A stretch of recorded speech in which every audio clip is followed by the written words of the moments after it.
দীর্ঘ ছুটির মধ্যে আমাদের চেয়ারম্যান মহোদয়ের সভাপতিত্বে গত 2 জুন একটি সভা অনুষ্ঠিত হয়। এই সভায় আমাদের বন্দরের আমদানি রপ্তানি যাতে ঠিক থাকে সেই বিষয়গুলি কিন্তু আমাদের চেয়ারম্যান মহোদয় নির্দেশনা দিয়েছেন।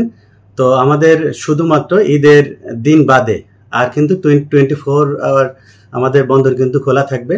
কোনো আমদানিকারক রপ্তানিকারক যাতে তাদের পণ্য আমদানি রপ্তানি লোডিং আনলোডিং নিয়ে সমস্যা সৃষ্টি না হয়, এর জন্য কিন্তু আমাদের বন্দর প্রস্তুতি আছে।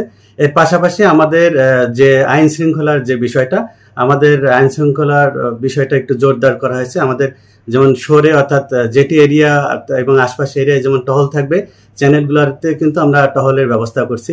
আমাদের যে ইকুইপমেন্টসগুলো আছে, ইকুইপমেন্টস যারা চাল পরিচালনা করে তারা কিন্তু প্রস্তুত থাকবে, টাগবোট যারা পরিচালনা করে তারা প্রস্তুত থাকবে। সার্বিক দিক থেকে আমাদের বন্দর কিন্তু ঈদের দিন বাদে আর 24 আওয়ার এটি চালু থাকবে।